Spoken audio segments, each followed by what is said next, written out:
Good morning. Can I welcome everyone to this, the 8th meeting of the Justice Committee in 2013. And ask everyone to switch off mobile phones and other electronic devices completely as they interfere with the broadcasting system, even when switched to silent. Apologies have received from David McCletchie and Jenny Mara. I welcome John Lamont to the meeting, who is attending as David's substitute. And I know that Patricia Ferguson will be joining us later when we come to the title Conditions Bill. Item 1, decision to take business in private. It's whether to take item 7 in private. This is being proposed as a private item as it involves consideration of possible witnesses and options of fact-finding visits in relation to the Victims and Witnesses Bill. Are members agreed that we take this item in private? Agreed. Yes. Battles are over. Oh, perhaps I shouldn't have said that. No. Item 2, subordinate, tempting. Item 2, subordinate legislation is to take evidence from the Cabinet Secretary for Justice in 3 affirmative instruments.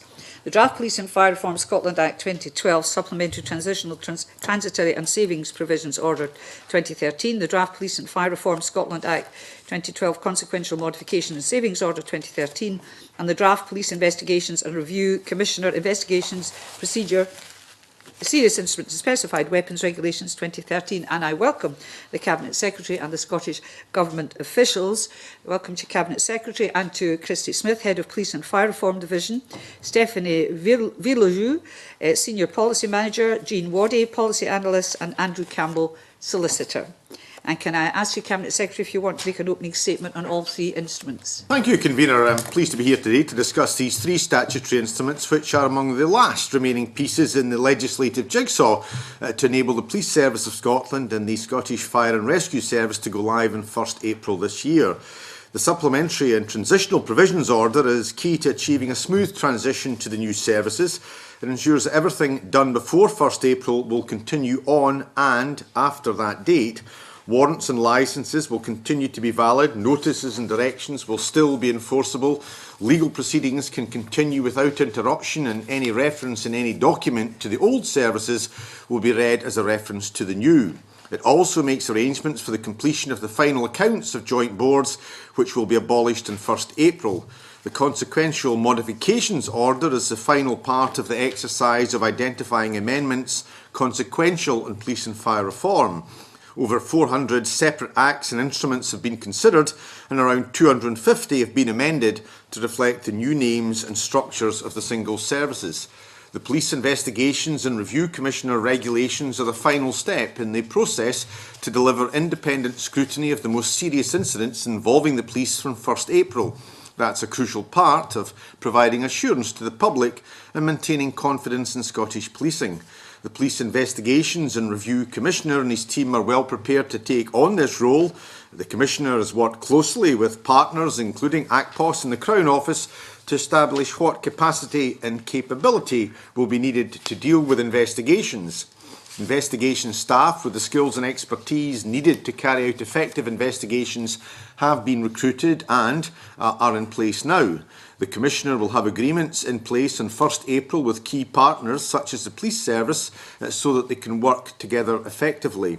Having set up the PERC, it's important to ensure that serious incidents involving the police are referred by the Chief Constable or the SPA for investigation, and that the Commissioner's investigators can carry out their role with the full cooperation of the Police Service and the SPA. That's the main purpose of these regulations. They also allow the Commissioner to decide whether or not to carry out an investigation, except in cases where a death is involved. Investigation of these types of incidents is compulsory. Giving the Commissioner this discretion ensures that the PERC's resources are focused on the most serious cases. Thank you very much. Cabinet Secretary, questions please from members? Any questions?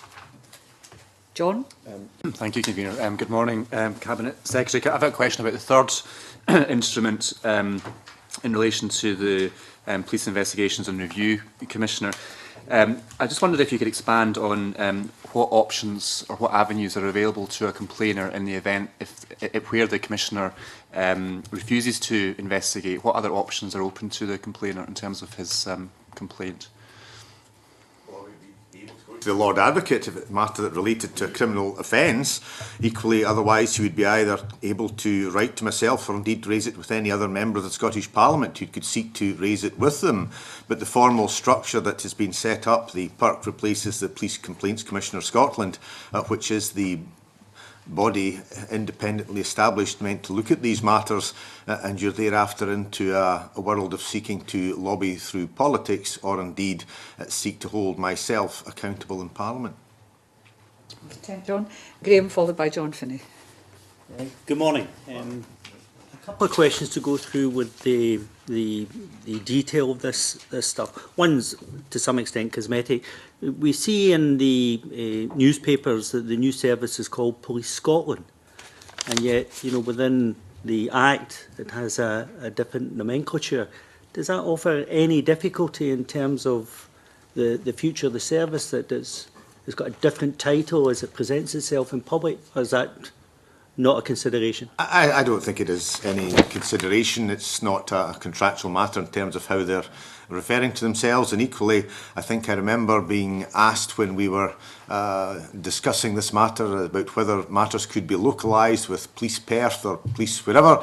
I'm perfectly relaxed about that. So as I say, I think the formal name is obviously the Police Service of Scotland, but in terms of how it's portrayed, an insignia or whatever, it's Police Scotland, and if they do wish to localise it, I certainly see no legal impediment, nor indeed do I have any opposition. Complaints against about former police bodies, constables and staff, will that also extend to chief officers?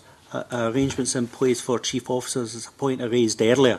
Yes, there are specific matters, but obviously that would have to go out. Further discussions would be with the chief constable, but yes, they are there for the chief officers as well.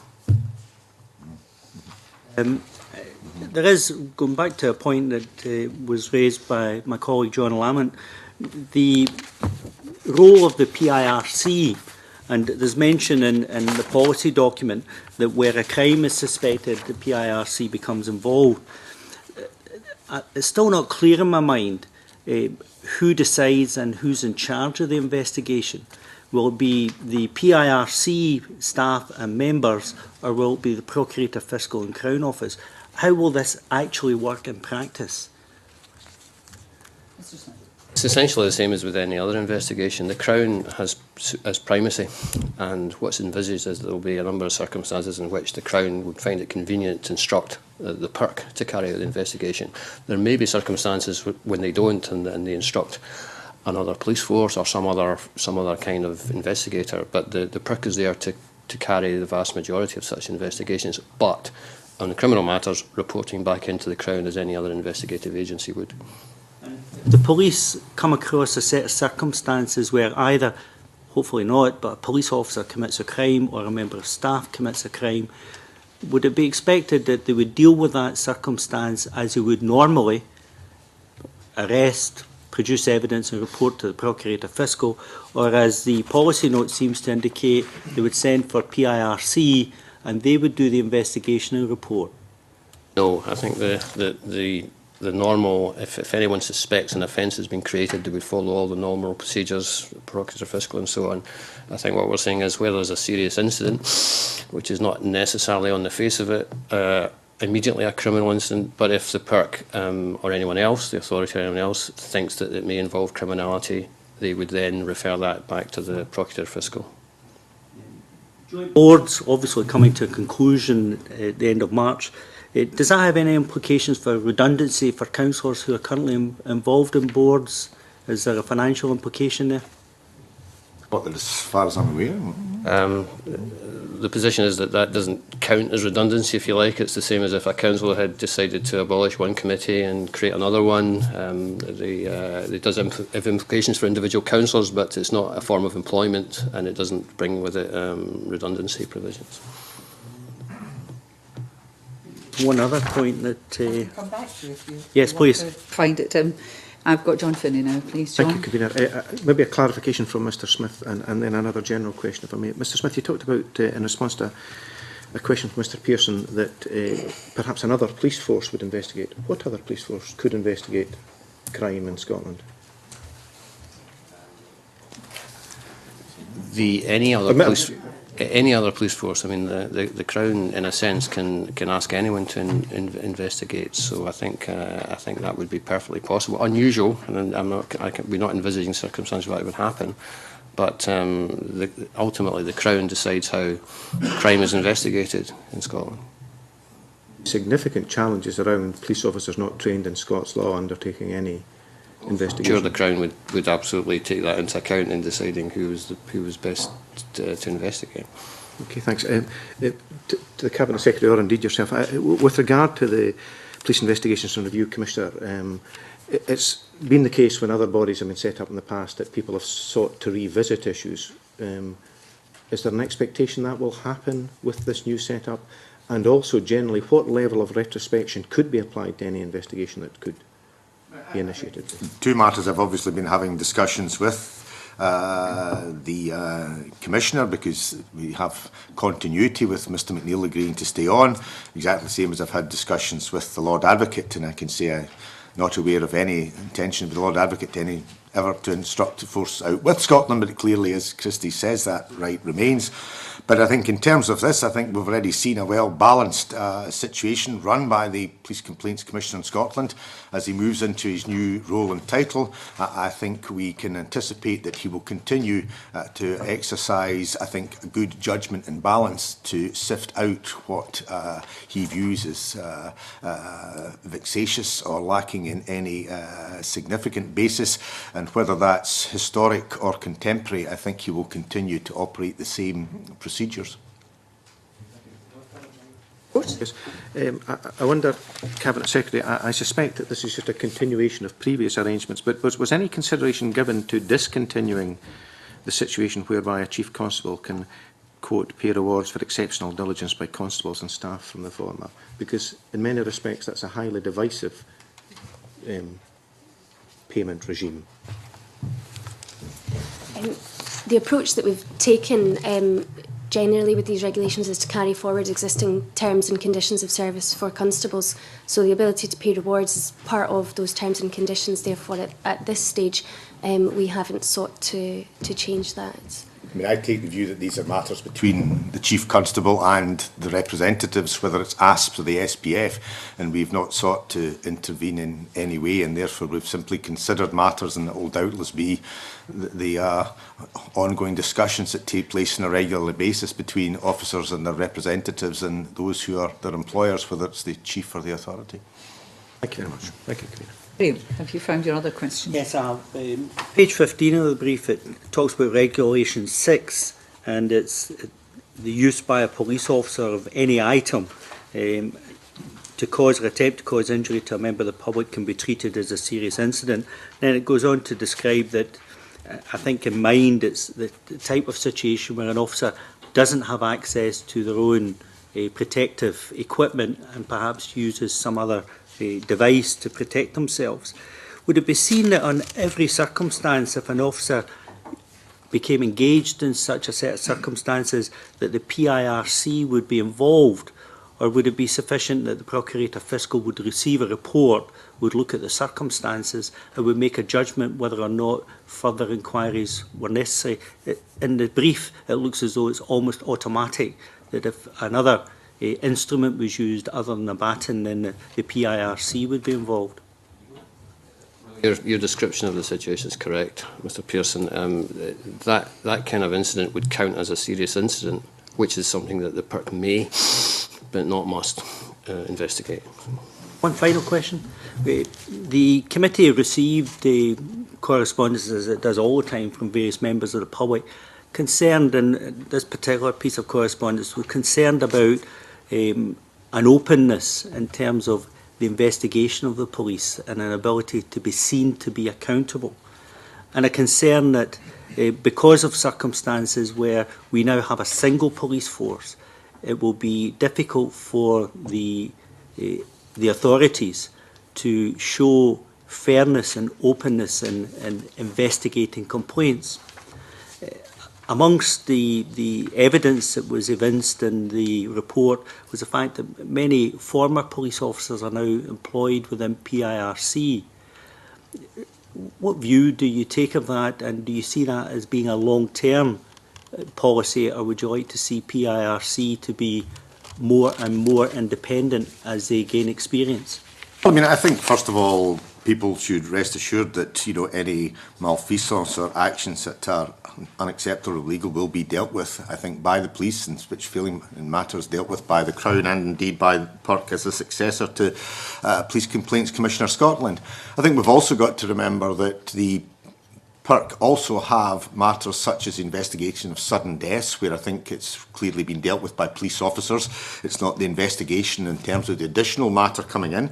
I think John McNeill has got a good balance of people coming in from a variety of trades, trading standards, other investigatory agencies.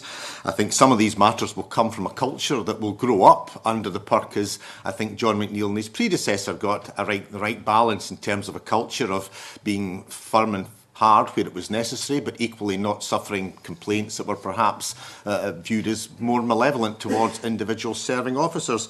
So I think he's got the right balance at the present moment of having sufficient people with experience able to deal with the day job and continue on the 1st and 2nd of April what was being dealt with before. He's also brought in other expertise to be able to deal with the new challenges in a single force, to be able to address, as I say, allegations of impropriety. And as I say, I think some of these things will come about as the body involves, but I think he has got an appropriate balance of non-police officers and indeed I think sufficient police officers there to deal with what's necessary given the skills that they have. I don't see any more questions, so that ends the evidence session. Now move on to item 3 in the agenda, which is the formal debate on the motions to approve these 3 affirmative instruments considered under the previous item. You're not finished yet. I invite the Cabinet Secretary to move motions S4M 5847 on the Draft Police and Fire Reform Scotland Act 2012, Supplementary, Transitional, Transitory and Savings Provisions Order 2013, S4M 5848 on the Draft Police and Fire Reform Scotland Act 2012, Consequential Modifications and Savings Order 2013, and S4M 5849 on the Draft Police Investigations and Review Commissioner Investigations, Procedure, Serious Incidents and Specified Weapons Regulations 2013. Formally moved. Thank you very much. Does any member wish to speak in the debate on these motions? No. I therefore put the question. The first question is that motion S4M 5847 be agreed to. Are we all agreed? Yes. Next question is that motion S4M 5848 be agreed to. Are we all agreed? Yes. And the final question is that motion S4M 5849 be agreed to. Are we all agreed? Yes. Thank you very much. Thank you very much. Now you may leave, and thank your officials as well for their attendance. And I'm just suspending briefly, stay put, while I let the next witnesses come into place.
Right, we now move on. Item 4, Public Bodies Consent. It's consideration of the Public Bodies Act Consent Memorandum on the Public Bodies Act, Administrative Justice and Tribunals Council Order 2013.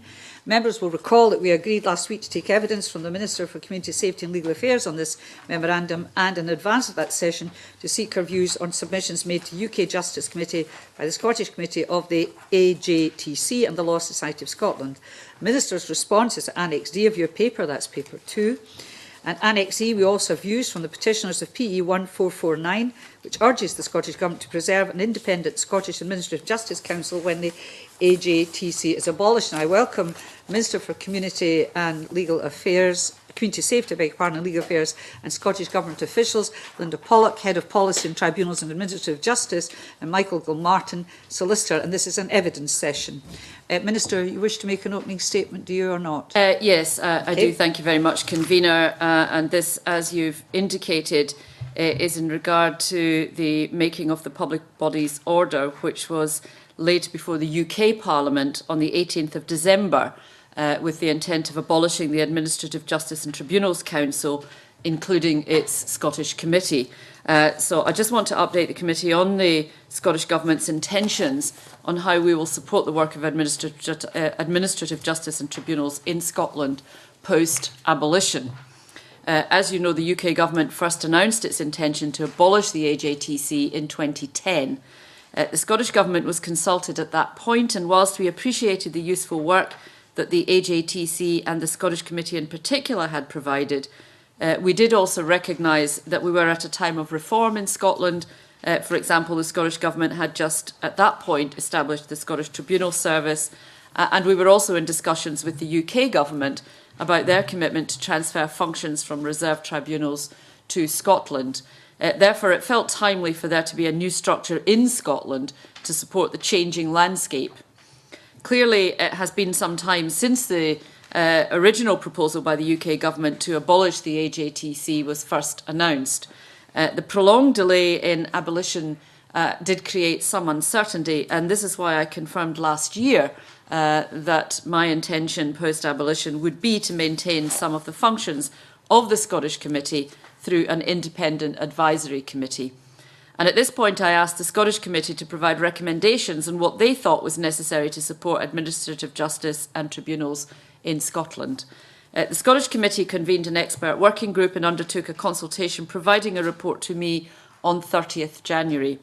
Having considered the report, I am clear that my decision to continue with an independent advisory committee on administrative justice and tribunals post-abolition is the correct one.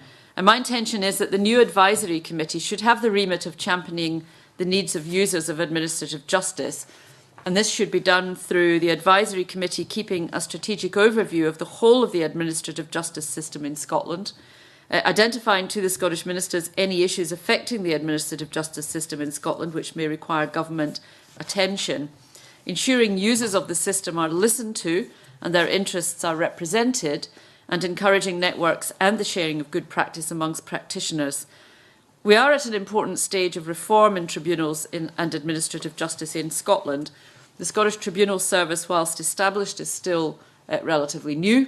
The Tribunals Bill, to be introduced shortly, will propose a new structure for the leadership of tribunals in Scotland, and I know some members here were involved in a debate that we had last year in respect of this.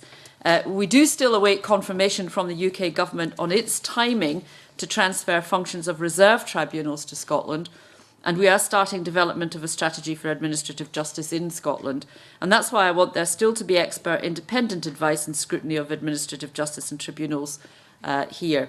I also recognise that with so much reform, needs may change, which is why I'm keen that the advisory committee is set up on an interim basis at this stage. That will allow us to consider the changing needs and adapt appropriately. Convener, I hope this outlines why I'm supporting the UK Government's motion to abolish the AJTC. The timing is right to set up appropriate mechanisms and advice in Scotland for Scotland. Should the Scottish Parliament indicate its approval for this intended abolition, which in turn would allow the UK Parliament to make the abolition order, my next steps will be to formalise the plans for the interim committee. In closing, I'm aware you're also keen to consider the petition by Accountability Scotland today. I hope these plans will reassure you and the petitioners that independent advice will remain and the needs of the user will be paramount. And of course, I'm happy to answer questions. Thank you very much, Minister and Cabinet Secretary. I'm promoting you. Well, you never know. Any questions? Graham? Good morning. I note in the paper that we received from the Scottish Committee, it's dated February, they indicate that there's an absence of any plan in relation to the future of, as they describe, AJAG, and also make comment of the fact that it's met twice since its inception, and they have some doubt that the proposal for AJAG has sufficient capacity to deliver for the future. Have you read the comments, and do you have any response that would give them some comfort? Well, I think, yes, I've read the comments, but of course that relates to UK government arrangements about which we have minimal Scotland input. that would take its part? Well, yes. I mean, one of the reasons we want to go ahead with this is because we want to ensure that what is in place in Scotland is robust. We do know that there is an agreement already from the UK government that there will be a Scottish representation on the advisory group. That confirmation has now been received. It hadn't been in place before, and I'm not quite sure if it would have been in place at the time. The original. Right. That's what okay. So that's new information then, because we now have confirmation that there will be Scottish representation on that advisory group. So that is helpful. Can I also say that Ministry of Justice officials are coming up to meet with Scottish Government officials later this month to discuss the issue further. So this is a kind of ongoing conversation that we are having with MOJ officials. And of course it is our concern to ensure that whatever UK arrangements are put in place do give due regard to the Scottish situation, but separately, of course, what we're proposing in respect of the replacement in Scotland is something that we are able to go ahead with and do in connection and in reflection of what's planned for Scotland in the next few years. And that replacement, if and when it comes along, you will put in store a huge commitment towards an independence reflected within that arrangement, because the concern of many of those who comment is a fear that whatever oversight will be in place in Scotland may lack independence. Well, what we're proposing is setting up an expert advisory group that will of its nature, be independent. There would be no point in having it if there wasn't, advice coming from it. I'm not entirely certain why people would be necessarily concerned, because I mean the membership of it, people will put themselves forward for membership. The decisions will be made, of course, by ministers, but that is the case regardless of the setup that we have. Acknowledging the sensitivities of the comments. Well, yes, we do, ensure. and that's why, I mean, what we've looked at is some of the other expert advisory groups that we have in place, and members around this table will already have had some connection with some of them, and will know how independent they are. And how robust they can be, and frequently are, even when it's not necessarily to the government's advantage. No bad thing always. No, absolutely not. Now, do you have any other questions, Waddie? Yeah, from reading these submissions, I obviously don't want to put words in the Law Society's mouth, or indeed the Scottish Committee, but I take it from reading it that there's a concern that some areas of reserved areas might slip through the net. If your discussions are ongoing with the Ministry of Justice, what steps can be taken to make sure that there aren't kind of areas which go by default, for want of a better word? Well, there are two issues. So just to clarify which one we're talking about here, because there's the original MOJ proposal, which is to effectively give over the administrative function of reserve tribunals to Scotland, which is a conversation in progress. And that has been put on the table by the MOJ and is one thing that's happening.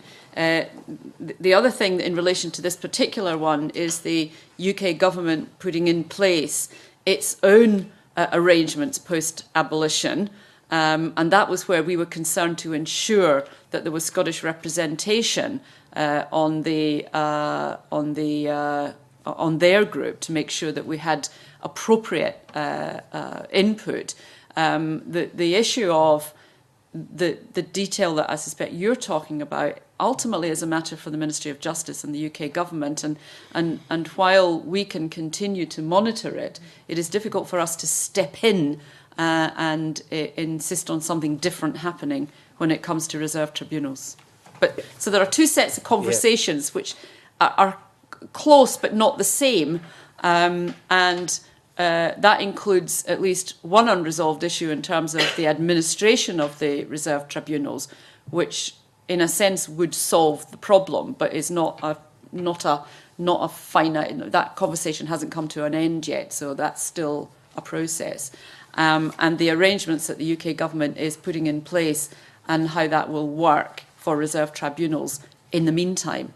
And those two conversations are close, not the same, but until the one is ultimately resolved, it is difficult for us to be definitive about the other issue.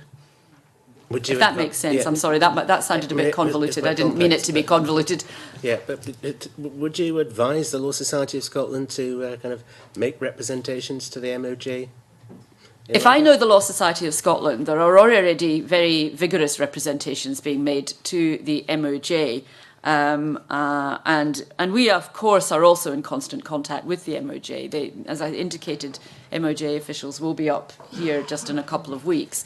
And the conversation will include any concerns that we have, but we will also reflect directly to them concerns on the record at this committee meeting as well, because these are important issues, and we don't want the UK government by default to overlook an issue which might fall through the cracks inadvertently. Thank you. No further questions. Can I then therefore, and thank the Cabinet Secretary for that, are members content... Okay, so I've done it again, yes.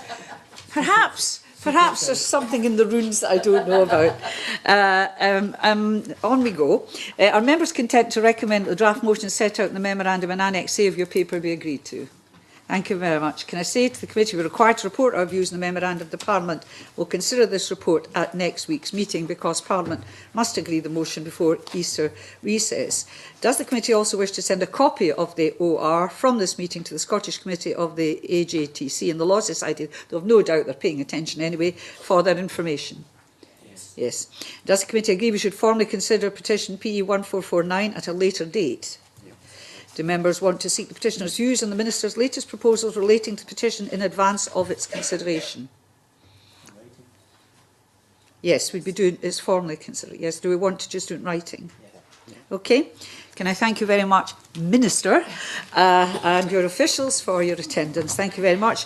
I'll suspend briefly. I think, do you want a little break? Do you want a little? 5 minutes? 5 minutes.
Thank you. That's us ready for the off again. Item 5, inquiry into the effectiveness of the provisions of the Title Conditions Scotland Act 2003. It's our second evidence session, and we'll hear from only one panel of witnesses today. And I welcome to the meeting Jean Charsley, Chair of Glasgow Factoring Commission, Mike Marriott of Greenbelt Group Action, Kyla Brand and Darren Eid. Is it Eid?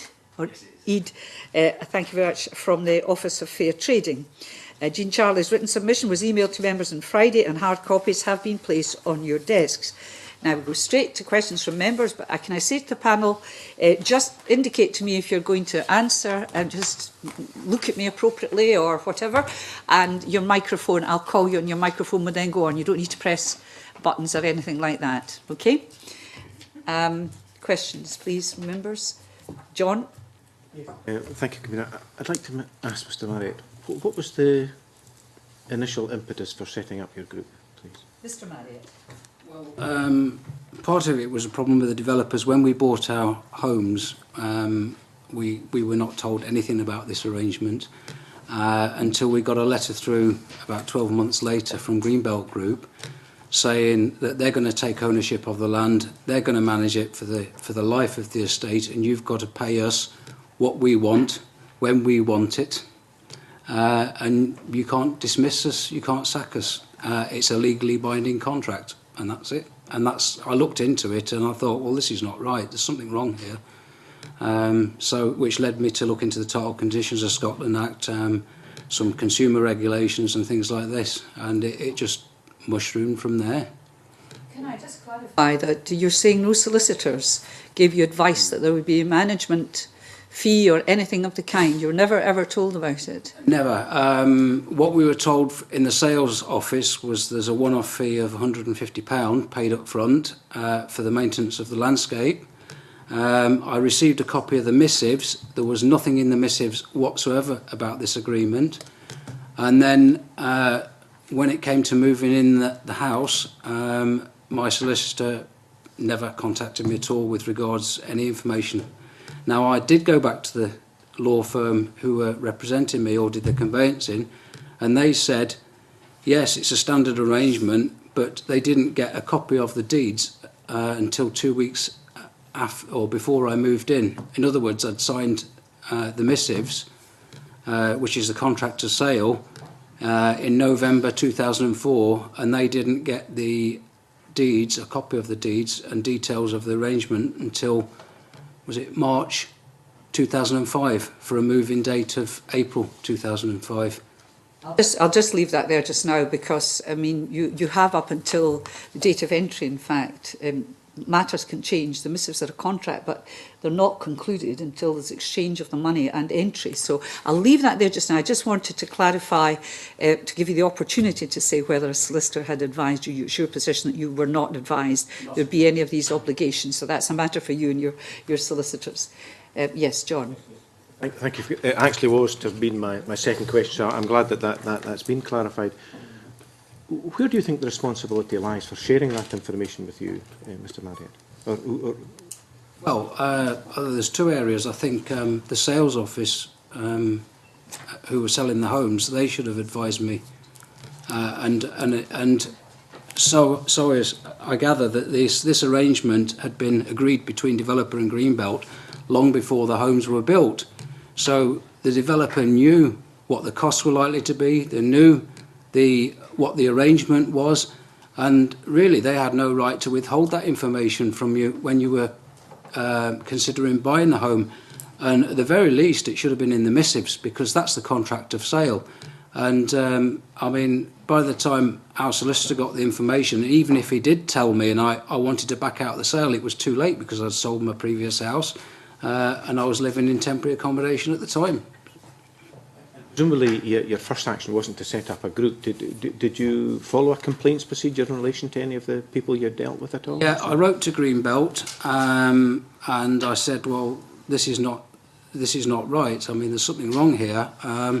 Basically, they told me I was under a legal obligation to pay them, and they did not respond to any queries that I made to them. It was a case of, you've agreed this arrangement through the title deeds.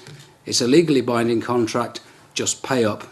And that's what I got. So what I did was went round to various neighbours, got their views, and then put out a flyer and to see what other people on the estate thought. And there was a group of us got together and said, well, this is not right. And then we started looking into it. You tendered a formal complaint to the Law Society about the conduct of the solicitor who had transacted the business for you? No, I didn't, because I wasn't aware I could at the time. I mean, in this whole affair, there's a lot of people who are quite ignorant of the existing law, me included when I first came up here. And there's still people now I talk to who really don't know the situation with regards to the law, consumer law, type of conditions of Scotland, even suing the solicitors. And what I did find was a great reluctance for people to tackle their solicitors. Some of them are personal friends of their solicitors and didn't want to take it any further. Well, just on that particular attack, John, do you want to come in from there? Thank you, Convener. My point maybe it goes now to the Office of Fair Trading in relation to what we've just heard. I mean, is your experience, what we've just heard, is your view that's quite normal practice? I mean, I should probably declare an interest as a former solicitor, and certainly when I was advising clients, yes, I would expect to report to my client any obligation which they were going to be undertaking as a consequence of this type of deal. So it just strikes me, given the experience I've had of this type of problem in my own constituency, a large part of it is solicitors not reporting to their clients accurately the burdens which they are taking on as a consequence of buying a particular home. Yes, thank you, Convener, and thank you, Mr. Lamont, for the question. I should just say that the work that we did in relation to land maintenance companies and property manufacturers was in 2008-2009, and obviously there have been a number of developments, not least the passage of the Property Factors Act and new codes of conduct, which have clarified some of these issues about the kind of information that should be made available. But we've also, in the OFT, we did a study before the property factors work, which was unique to Scotland. We did a UK-wide home building study. And in that study, we found that as many as 12% of salespeople didn't discuss maintenance fees, which were payable even after prompting. So there is a history of this kind of lack of information. Now, as far as the Office of Fair Trading's position is concerned, we would certainly expect that there should be that kind of information made available, because people need to make the biggest choices of their lives about their house purchase furnished with really adequate information. We know that the new Code of Conduct on Property Factors does include these kinds of issues about the upfront disclosure of information, so that is covered. We're also aware and involved with various discussions about the handling of complaints against solicitors and the questions of legal capability, so that the point being made about awareness of your rights and so on is something that we fully recognise needs to be further improved. So I think there's a combination of effects here, but in terms of your question about whether solicitors should be giving this information, certainly.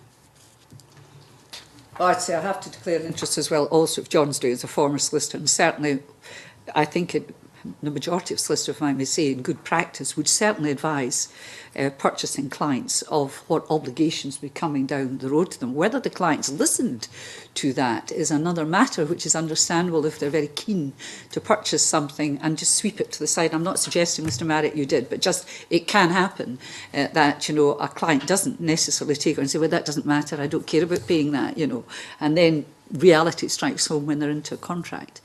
Mr. Eade. I think that's absolutely right, and I think again with that study that Kyla referred to, we did find that property, the actual property itself and its location were much more important drivers of consumer choice there, albeit that these are other factors that are very important they should know about. I'm sorry, I just chopped you off there, John. Did you want to keep continuing? I was just trying to understand the background to the group, and it's just one final question on that particular aspect, if I may. And was the experience of your neighbours similar or largely similar than Mr. Marriott? Yeah, largely similar, and I was only speaking to someone on our estate 2 weeks ago who just moved into the property and they were still not told. Very much. I've now got Waddie and then I've got Sandra. Morning. I'd just like to follow up on the OFT's written submission. In that you referred to kind of the possibilities of removing as factor or manager kind of land maintenance companies. But a number of other submissions that we've had and indeed generally have suggested that actually that's only part of the problem, and that if the Greenbelt, for example, land maintenance company retains ownership, then you've only got a partial solution to a problem. I wondered whether anyone from the OFTV had actually thought about this further in recent times and had looked, for example, at Greenbelt's consumer choice documentation, which indicates terms upon which they might be prepared to transfer ownership to a residents' association or otherwise. Could anyone from OFT comment on that? Yes. As I've said, we did a market study in 2008, published in 2009, and while we have been following the developments after that, we haven't ourselves done a further piece of work in this area. So the answer to your question is no, we have not looked in the recent past at how the Greenbelt customer choice model is actually playing out, but as with everyone else, I think we're aware that it is not being taken up by groups of homeowners. And so this is at least some kind of evidence that it is not hitting the spot in terms of that gap that you've identified where you have a land-owning land maintenance company. Indeed, actually, we heard evidence that some of the companies in the Greenbelt Group don't consider themselves to be property factors and are therefore not registered under the 2011 Act anyway. So we've got quite a complex problem here. Yes, and I presume that those responsible for the registration scheme would look into any of those sorts of potential areas. Well, I've raised that issue with the Scottish Government. I'm still waiting for a response on that. Mr. Marriott, and then do you want to come in after that? Yes, please. Mr. Yeah, Marriott. I just got one comment with regards to Greenbelt Group's options. There were originally 3 options, all written heavily in favour of Greenbelt Group. A few years ago, the Scottish Government's Property Law Division wrote to Greenbelt Group and said 2 of them were not compliant with the Title Conditions of Scotland. They have since disappeared and we're left with option 1. Now, option 1, it states that for them to consider anything or residents taking up option 1, all debt, past debt, must be paid. Now, what they call debt is people withholding payment because services have not been delivered. And consequently, Greenbelt then turn around and say, well, we can't activate option 1. So it's a no-brainer. Well, in fairness, it's still a debt. It's a disputed debt, but it's still a debt. Yeah. Yes. Yeah. So they've got hold. They can control. They can control option 1. Just clarifying there, I'm not taking sides. I'm just saying it's still a debt, notwithstanding it's disputed. Jean Charsley, please. It's just something raised by Mr. Marriott, which echoes some of the things that have come before the Factoring Commission, and that is the importance of people understanding their rights and responsibilities before they actually purchase a property and reinforced at the point of sale. And some suggestions that have been made are, for example, that sales agents, mortgage lenders, before the decision is made to buy the property, should be able to have some input into this, as well as solicitors. Do you wish to come in from the OFT at all? Yes, thank you, Convener. In our report, one of the recommendations we made for property factors in general was that there should be some sort of mechanism for much broader distribution of information about the kinds of responsibilities you take on when you buy a house, particularly in this kind of arena with shared ownership of any kind. And I know that at the time the Scottish Government took the view that that was not something that it was timely for them to take up, and that there were various other initiatives in hand. But certainly our observation would be that this information is not regularly enough being made available, and that people are not regularly understanding the continuing nature of their responsibilities or the choices that they may have. And I would just commend that recommendation again. Other initiatives that were in hand, can you recall? I don't know what these were. I'm not in great detail, I must confess, but there was certainly some initiatives about informing social housing tenants, and I think there was a feeling that there was a question of scale about this, and how would you identify the kind of platform that homeowners, private homeowners, would naturally look to for information. And I think it was then rather left in the conversations about the code of conduct and so on that then ensued, and it wasn't pursued. There was also some points about the complexity of the information anyway, and the law in this area, and we were sort of advocating sort of simplification and clearer information to consumers as well, because in particular the Title Conditions Act is quite a complex piece of legislation that even lawyers have difficulties with as well. So some sort of exposition for sort of lay people to readily understand would be good as well. Why is it complex?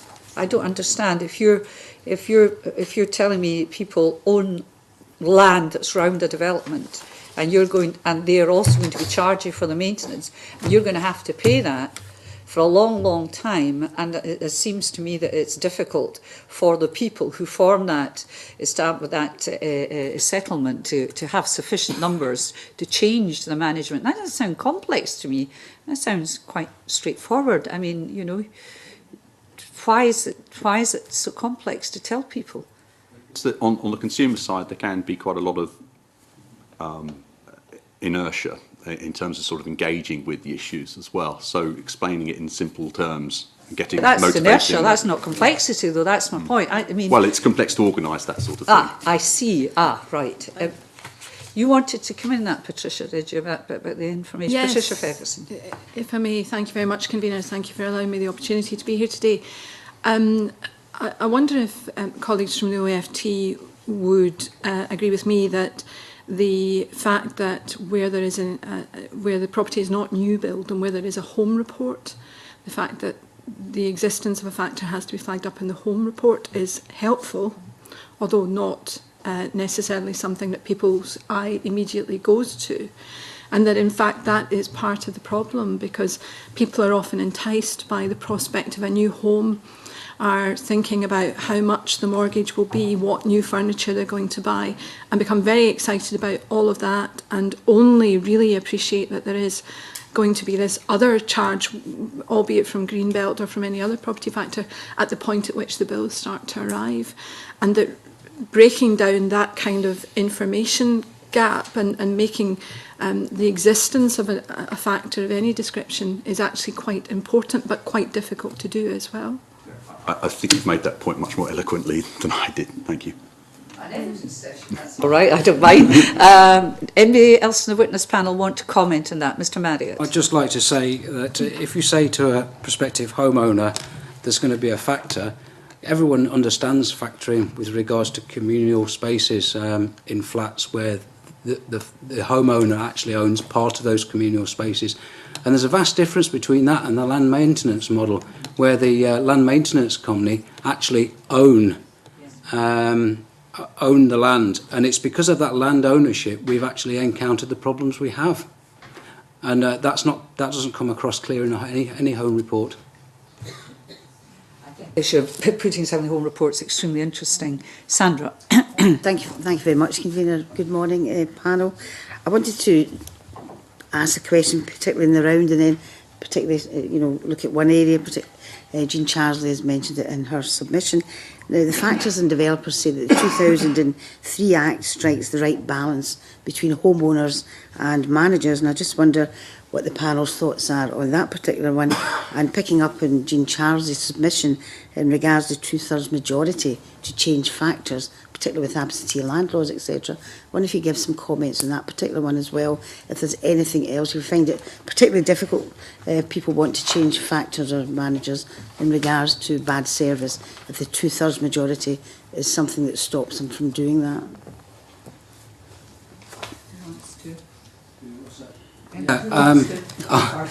If I could take this one, because we've actually gone through that process. There was a slight mistake in our submission. I mentioned that we did it in March 2007. Well, in fact, I did it in March 2008 because I have the proof of delivery of the petition.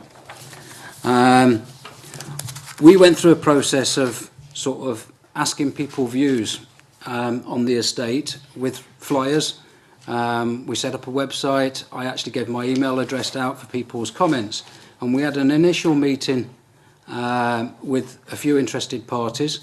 And then we had a few public meetings where we engaged with our MP, our MSP, and one of our lawyers at the time. And it was then decided that if people wanted to exercise our right, that we've got to have a 2/3 majority. Bearing in mind, on an estate of 300, that's quite a tall order. Within a week, we had people going round different parts of the estate asking if they would like to sign the petition to get rid of Greenbelt. And we got 251 signatures out of 300. People had prior warning to this through leafleting. And I'd say it wasn't an easy job because of the size of estate. On the smaller estates, it would be easier. Consequently, we submitted the petition just to be told by Greenbelt that we can't be dismissed because we're not a manager, or what did they say? We are not a manager, but we have been appointed to manage. Could I ask perhaps Jean Charles, in that particular one, because you did mention in your submission about the 2/3 majority, if it is a difficulty, particularly if there's absentee landlords and that type of thing as well? The main difficulty, I think, has been where you've got a mix of owners, a lot of whom are absentees. And the law, as stated by factors, for example, doesn't allow people access to the contact details of those people. Generally speaking, I think it's considered that the 2/3 majority is fair. It's only a simple majority for improvements, but 2/3 majority for decisions affecting the common responsibilities seems to be fair. But there is a difficulty in how you contact everyone who has a vote on whether something happens. And there are several cases where repairs may be absolutely essential, but you cannot contact the people to get agreement on putting those repairs in hand. And I don't think that a simple majority would be effective anyway, because in a lot of these cases there are more absentee owners than there are resident owner-occupiers. Sorry, thank you. Could I ask a follow-up question to that? Perhaps all the panel or Jean, who I know is very proficient and experienced in this particular part. One, the managers, factors, developers tell you it's because of data protection that they can't give you access to it. And secondly, if there is absentee landlords, surely, obviously the managers, the factors, must have their details that they could write perhaps on, the other residents' behalf. Well, there are two things here. I think factors usually say that we cannot give the details out, and this is something I think is generally considered needs to be addressed. I've made specific recommendations on that in the report based on the evidence coming forward.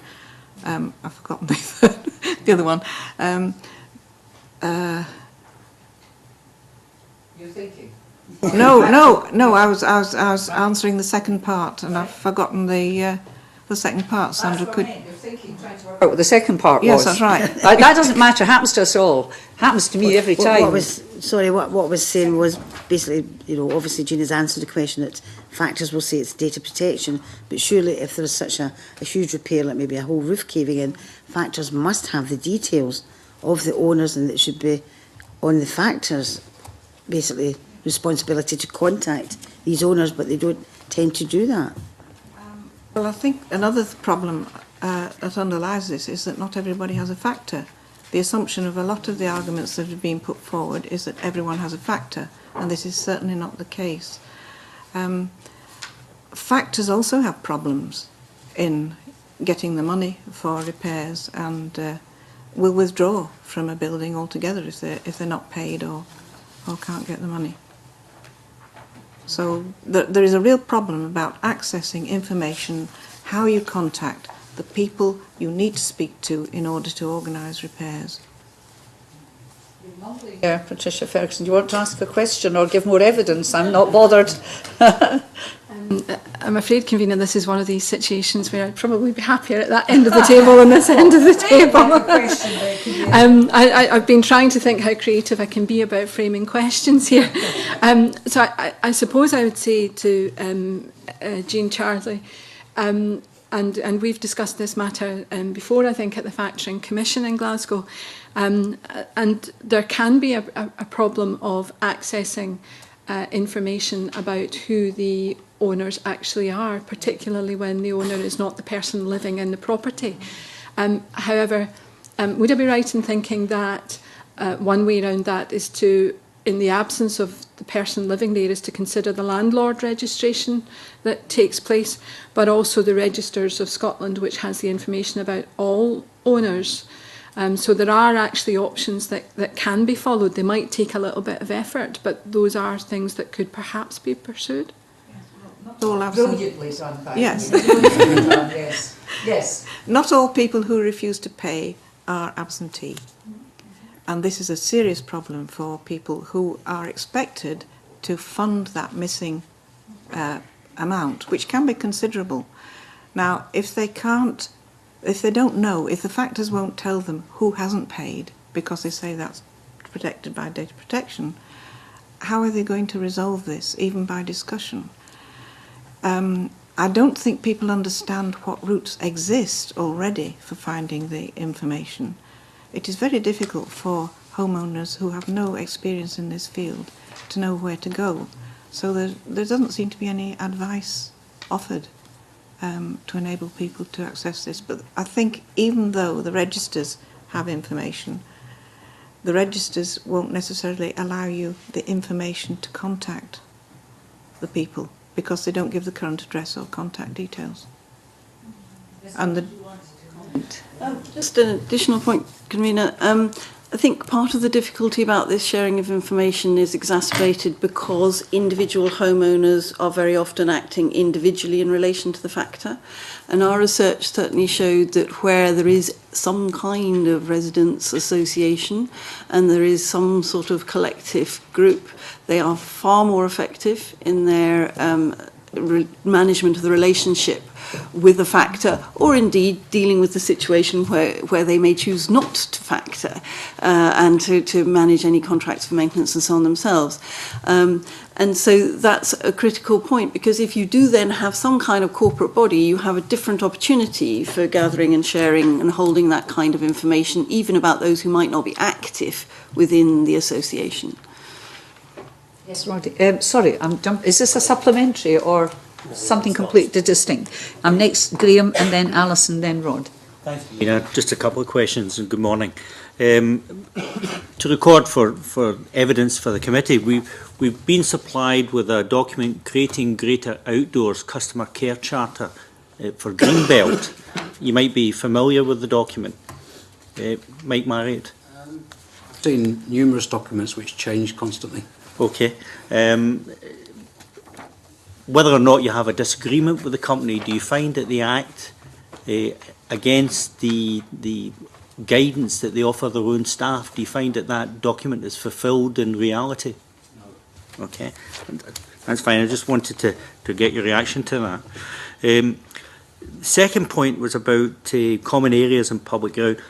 Quite evident that some of the dissatisfaction that's recorded by witnesses is accounted for by their experience that there's no transparency in terms of the costs involved, that various repairs would or maybe not be completed, but the prices of those repairs seem to be beyond description and understanding. Is that still a common experience of people who operate in these circumstances? Yes, we actually commissioned a number of landscape audits to prove that the maintenance hadn't been done to the specification actually written into the title deeds. And I've tackled Greenbelt Group on this on numerous occasions, and so have other residents. I have a letter here from Greenbelt Group from a resident who quite rightly tackled them on standards of maintenance, and the head of customer services said, contents noted, completely disagree, as most of what you write is nonsense. That's what we're dealing with. Now, can I just say that's fine, but I just have to make it plain, in fairness to Greenbelt, this is evidence from you, which is all right. That's just the also, yes. I mean, it's quite clear this, in the deeds it's set out quite a detailed specification of maintenance. Now, when under the Property Factors Bill, I wrote to Greenbelt Group with 24 points, and they sent the well, they didn't answer all of them, just a few of them, and one was the Mainstream Mains Development Service Agreement. And in it, what they did was all these items of maintenance which were standard within the maintenance charge had actually been separated out and now was charged as extras. And the actual maintenance we've had on our estate has never matched the requirement in the deeds. Thank you. And is that a common experience across other sectors, or are we suggesting this is mostly about Greenbelt? No, we're talking to estates all over the UK, and this panel's obviously dealing with Scotland, so I'll only deal with Scottish estates. We're talking to in excess of 50 estates in Scotland, and they're all experiencing the same thing. A number of other companies, not Greenbelt. Mainly Greenbelt, but ethical maintenance has come in recently. Someone phoned me up about ethical maintenance only 2 weeks ago. And on prices, when we decided to dismiss Greenbelt Group, we got quotes off a number of other companies, and we showed them the spec and asked them to give us a price. And Greenbelt were charging about 3 times more than what these companies were going to charge or quoting. I wonder, would OFT want to comment about... But usually people indicate they're not... you don't have to come in, but if you do, as you know, just... Do you wish to comment on that? Can I also say that, and I'm not taking side or disputing it here, obviously Greenbelt will respond to these statements that are being made, which would be appropriate. Yes. We don't have experience of the code you're discussing, but clearly this is the kind of issue that was precisely the target of the Code of Conduct, and it's only been in place for a few months, but we would anticipate that the really interesting thing is the extent to which that begins to bite and changes the kind of exchange of information. There are separate questions if the costs that are being incurred after whatever transparent tendering process for contracting services is actually very high, then there may be questions about how those potential service providers are being chosen. One last question. 2004 was mentioned as the beginning of this journey for yourself, Mr. Marriott. So let's set that as a benchmark for all panellists. I get the impression through these 2 evidence sessions that we are, to some extent, marking time on this problem. I haven't had any impression that there's been an improvement in the interim 9 years. Am I misdirecting myself in that regard, or have I hit the nail on the head? No, I think you hit the nail on the head. As in my written submission, we're in stalemate. We don't. A lot of us don't even communicate with Greenbelt Group anymore. Ms. Brand, do you want to... there are obviously different potential stages for development. One of the issues which is precisely pertinent to the landowning, land maintenance model, was the question of how difficult it is for anybody owning a home to actually change the situation that they're in. It's one thing, and we would all say that the best thing is to get a good relationship with your factor in whatever context, have that good service working, and not to have to make dramatic changes. It takes too much of people's personal time. They're mostly not bothered. But given that that issue has been underlying this throughout, it is clear that that has not progressed, that even though there is a code of conduct and it applies to land maintenance companies as well as to other property factors, that simple, if in a sense simple but complex question about how do you deal with the fact that there is land ownership at the heart of this relationship, and that was why we suggested that at least testing the Act would provide some means of seeing if it was fit for purpose or not. But on that front, certainly there has not been the kind of progress, and one can understand the kind of litigation risk associated. But I would agree that that has stood still. We have academics coming before us in the next week, I think, so we can perhaps get some solutions from the academics. Is that a supplementary? You're pleading with me, and I'm going to give in. Yes. Thank you. It's a supplementary to Graham's one, particularly to the Office of Fair Trading. There has been claims that factors will use preferred contractors and build a premium into that contract, and therefore the bills are more expensive to their tenants and residents, and therefore they're making a profit of it. Have you had any submissions to the Office of Fair Trading in regards to that? I don't believe that that was the subject of submissions made to us when we were doing our report in that sort of detail. The whole question of the transparency with which a factor will tender for services is obviously key. But there is another relationship which we did try to expose in our report, which was that between the developer and the initial land maintenance arrangement. And certainly there seemed to be a clear preference for those who are known rather than those who are not. So those with the track record. And in a sense, what we I think are seeing in this market is that there is a single very dominant supplier, some others who supply services and indeed own land in tend to be smaller estates and in smaller number. But what we're not seeing is, apart from one or two I'm aware of, others coming into this arena and providing the sort of competition which at any level we would expect to see, to make some sort of constraint on the price and the price premium that you refer to. Up to individual residents to raise that issue with yourself if they see through the information they're receiving that their bills are so much higher than perhaps, as Mr. Marriott had mentioned, if they had another supplier, then there would be evidence of price hiking, I would assume. In some circumstances, that kind of experience would become an issue for the OFT. We don't actually have the power to take up individual issues, so I wouldn't like to distract people in our direction, only to find that that was not something we were taking forward. So it would be in the context of particularly in the context of the new registration regime and the homeowners panel, I think. Thank you very much for that. This is a question this time. No, it's a supplementary. It's a supplementary. Yes, a supplementary in a sense both to Mr Pearson and Ms White's question to the Office of Fair Trading.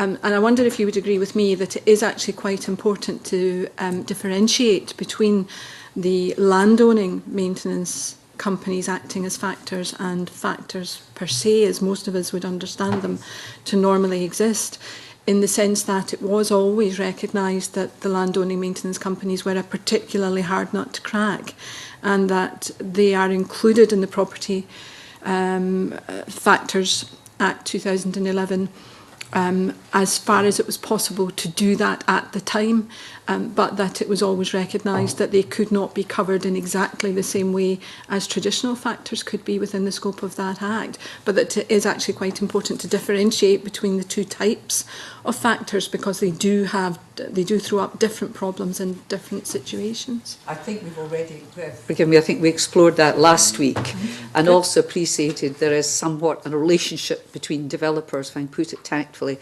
and landowning management companies that can come through, which locks everybody into the system. I think we'd already explored that. You've been very patient, Alison, and then Roderick, and then John Finney.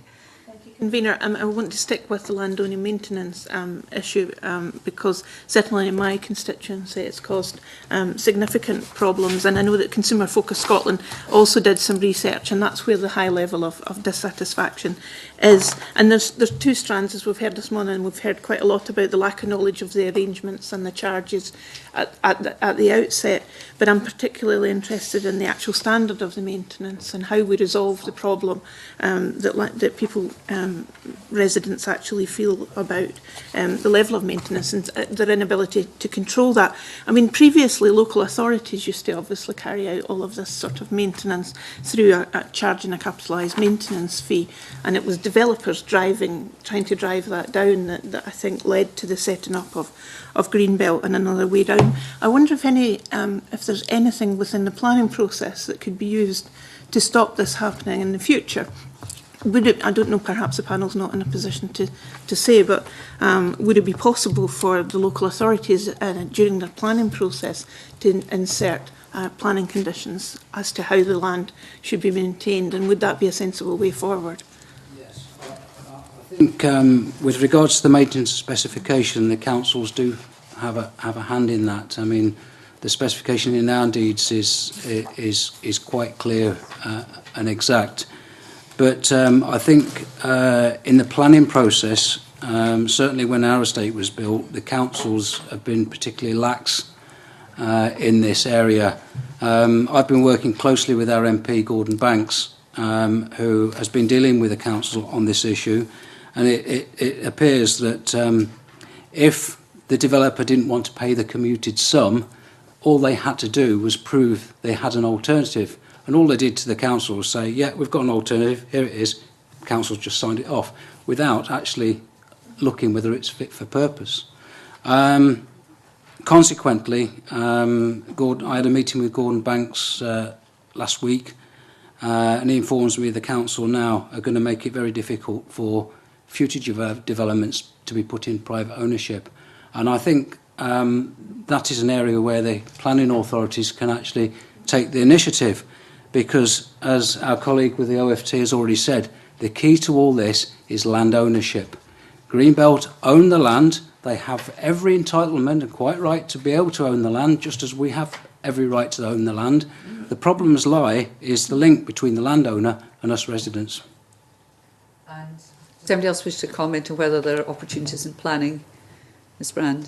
Certainly we would refer the committee to the part of our report which looks at this relationship. Certainly in our inquiry, there's paragraphs 639 to 647 of the Office of Fair Trading report. But just briefly, when we were doing this investigation, we found that local authorities were quite nervous about the kinds of responsibilities that would come back to them. And therefore, the whole issue of how they set the commuted sum, how they ensure that responsibility is transferred from their point of view effectively and does not come back to them, was clearly quite a strong driver for very many of them. Obviously a very variable picture with different local authorities taking rather different positions. But I think at the heart of it, that was part of their inhibition in being too demanding, you might say, in terms of those relationships. And I suspect that won't have changed. I think that's extremely unfortunate, really, because of course you got that really close link through local councillors. If the local authority is maintaining the land, then you have a democratic connection with how it's being carried out. Ms Brand, you said that you were really felt that the way forward was for the Act to be tested. Clearly, it's very expensive for any individual to try and do that. Is there not a public interest case here, and that someone in the public sector should take this forward and test it for people? Our recommendation were that Consumer Focus Scotland would take that on, and I think they were willing to attempt that.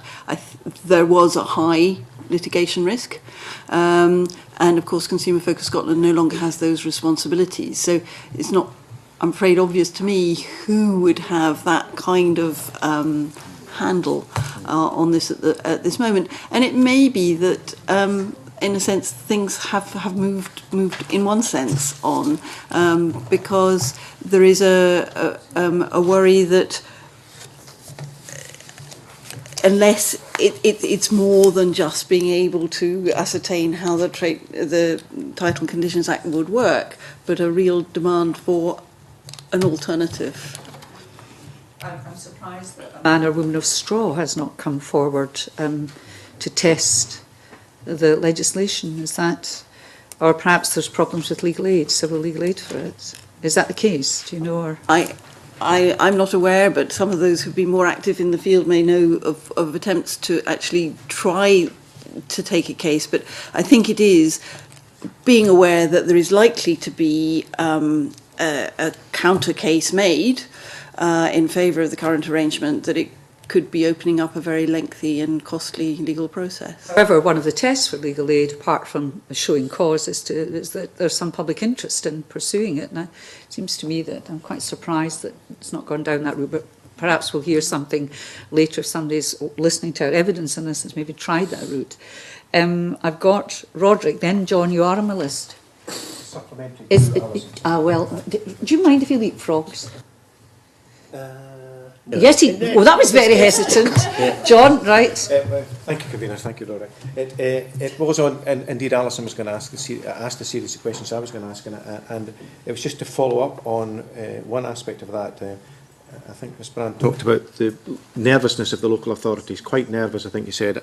I don't think that nervousness extended to recouping the council tax from these residents. So, like Alison, I would encourage greater use in We had a submission from the Property Law Committee of the Law Society of Scotland, and whilst this isn't a preferred option of mine, I would want local authority involvement. They touch on the community right to buy as a way of addressing the specific issue of land ownership. I just wonder if any of the panel members, for completeness of our evidence, have a view on that, please. Tangentially, the sense we had was that where homeowners collectively took an interest and had that motivation to deal with the issue as a group, the success of their maintenance arrangements was hugely enhanced. If you were in a position of being able to motivate a group of homeowners to exercise a community right to buy, you would be a very long way towards identifying and capturing that kind of community interest.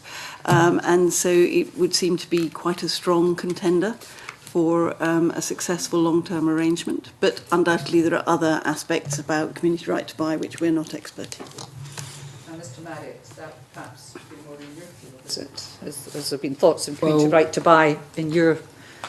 Yeah, I think that you face a couple of problems. Unlike 40 years ago when people moved on estates and stayed there, people move on after a couple of years, and trying to get that continuity is very difficult. And I know there's been a couple of estates, I think one in Ellen, where Greenbelt had quite a resistance from the residents, and so Greenbelt offered to sell it to them, but they put some ridiculous pricing that the residents just said was no chance. As I say, they own the land, they can control what price it goes for them, whatever. Yes. Would you have a view on following on from the issues that Alison raised there about would specific planning conditions have assisted, or is the ownership of the land always the... I think if the land was given over to the community or by the developers and wasn't put into private hands, half these problems wouldn't exist. If you compare arrangements with, say, blocks of flats where the community owns the open spaces, there's a common interest there. When you've got a landowner, all the control is with that landowner, and no one else has got any. Now, so that's all your questions. You've slipped the other one in as well. Naughty person, Roderick. It should have been very... John actually had jumped in on something that I was going to raise. It's just in relation to community right to buy and the costs of that actually acquiring land from land maintenance companies. I don't know what the costs would that be. It would obviously depend on the individual circumstances, but can you foresee that raising difficulties for occupiers, or is it without kind of public assistance somewhere or other that might make life more, certainly wouldn't necessarily improve matters? What's your view on that, particularly Mr Marriott? How would you raise funds to acquire land? I think the difficulty is one, especially on the big estates like ours, getting everyone to agree to fund that. And as I said, communities are more transient nowadays. we've had people move into our estate and 2 years later they've gone, they've sold on. And there's a great big shift of people. We don't build communities that last any length of time now. So with regards to a community buy-in or purchasing the land from another, I think it's fraught with problems. If the land through the planning was conveyed to the community in the first place, I think that would be a little bit easier. Comments from the panel? Yes. Just a brief comment. I recall there was some concern as to who the community would be in that kind of situation, that if it's the group of homeowners on the estate, and it's concerning things like play parks and so on, which may have wider access, that there is a public interest still in that wider public being able to access those facilities which could become equally privately owned, but by a slightly wider group than is currently the case. And so there is a bit of a balance of interest there which needs to be sort of sorted. One of my initial fears when I first started in this campaign was us going down the route of gated communities. We have had problems on our estate, and I think there was one other where children from the villages were told to get off the play park because we pay for it. I don't agree with that, but that was a sort of fear at the time when communities owned pieces of land which should be in the public domain, and also flooding sud systems. I mean, that sud systems on our estate is not just for the benefit of our estate, it's for the entire village. But the burden of maintenance for that just rests with that one little part of the community. So I think, my fear of gated communities, if this private land ownership was to carry on as it is, we could get to that stage. Can I ask, perhaps it's the OFT, I want to ask from Section 3, subsection 7 of the Act, which says, except insofar as expressly permitted by this Act, a real burden must not have the effect of creating a monopoly, as, for example, by providing for a particular person to be or to appoint the manager of property or the supplier of any services in relation to property. Are these real burdens we're talking about? In which case, is there not the effect of creating a monopoly in the system as we are now seeing? If the developer pretty well sells to the land management and owning company, who then it's extremely difficult to do anything about it. I'll let you in, Mr. Marriott, first, unless the OFT want to come. Mr. Marriott. I think this is a very important part. I mean, we've constantly tackled Greenbelt over the monopoly, and in the early years, Greenbelt came back to us with, you can't have a monopoly in land ownership. But the argument's not about land ownership, it's about the relationship that we as residents have with the landowner or the person doing the maintenance.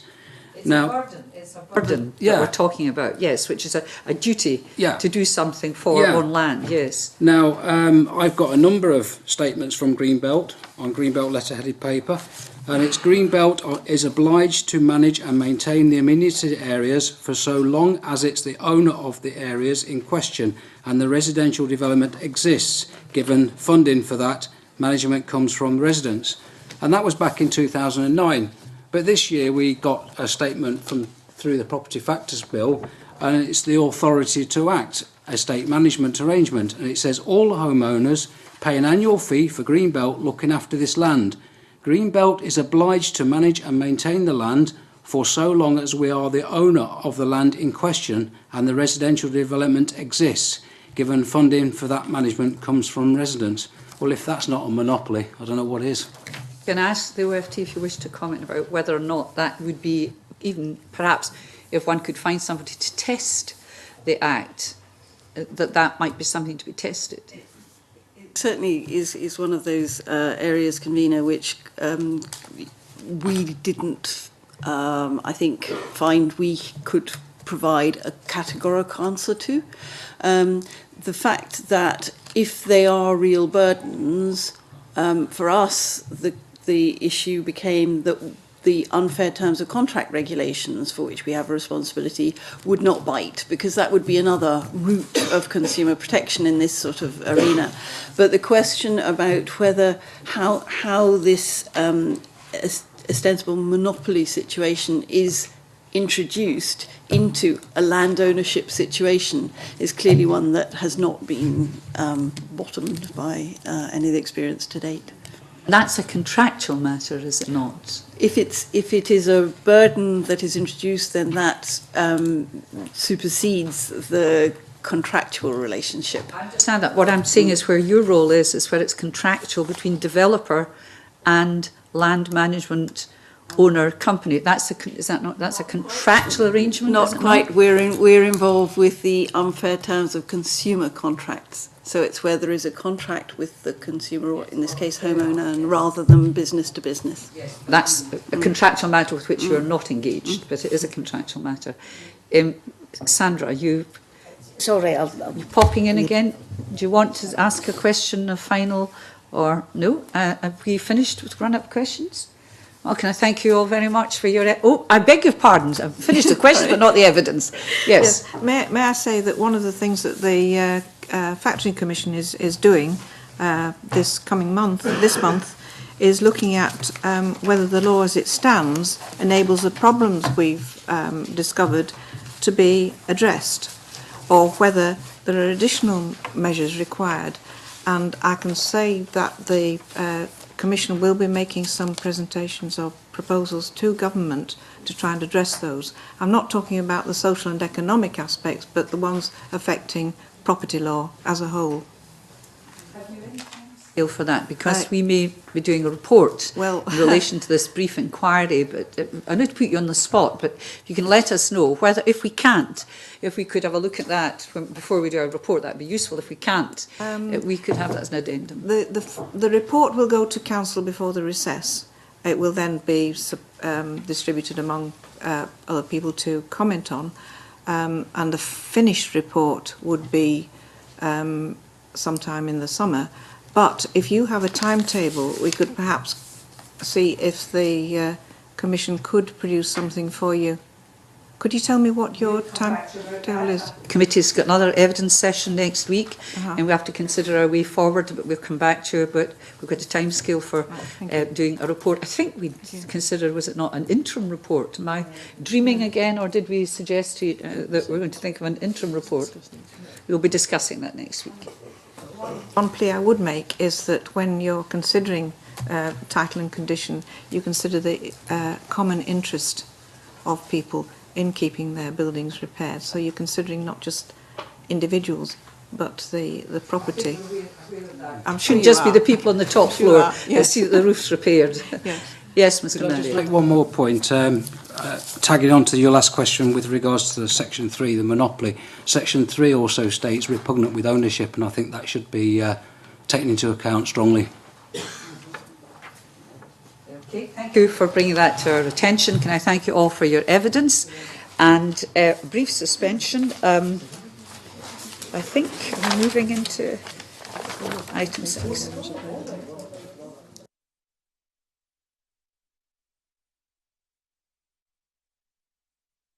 Item 6, public petition PE 1403.